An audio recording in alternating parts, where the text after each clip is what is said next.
தாம்பரம் அருகே ஆவின் பாலகத்தில் சிலர் தகராறில் ஈடுபடும் சிசிடிவி காட்சிகள் வெளியாகி பரபரப்பை ஏற்படுத்தியுள்ளது. சென்னை கிழக்கு தாம்பரம் சேலையூர் மப்பீடு சந்திப்பு பகுதியில் ஆவின் பாலகம் நடத்தி வருபவர் சண்முகவல்லி நேற்று இரவு 8 மணி அளவில் பால் வாங்குவதற்கு வந்த அரவிந்தன் என்பவர் தனது வீட்டிற்கு பால் வரவில்லை என்று கடையில் வேலை பார்க்கும் சாத்தையாவிடம் தனது நண்பர்களுடன் தகராறில் ஈடுபட்டுள்ளார். கடையில் இருந்த பொருட்களை அரவிந்தனின் நண்பர் ஒருவர் தூக்கி வீசியதும் சாத்தையா கையெடுத்து கும்பிட்டும் விடாமல் தாக்க முயற்சி செய்யும் சிசிடிவி காட்சிகள் வெளியாகி பரபரப்பை ஏற்படுத்தியுள்ளது.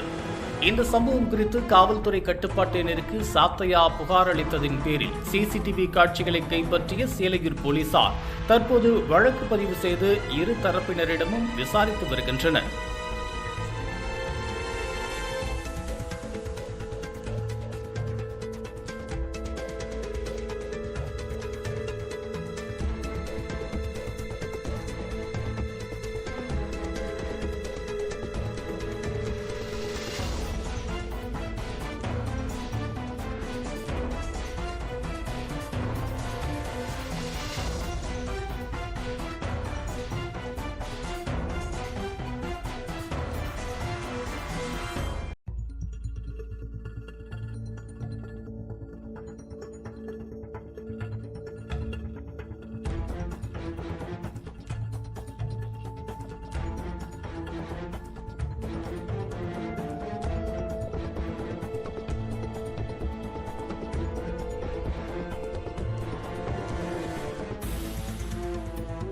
இதுபோன்ற உள்ளூர் செய்திகள், மாநில செய்திகள் மற்றும் பயனுள்ள தகவல்களை உடனுக்குடன் தெரிந்து கொள்ள GST ஆன்லைன் மீடியாவை இலவசமாக சப்ஸ்கிரைப் செய்து கொள்ளுங்கள்.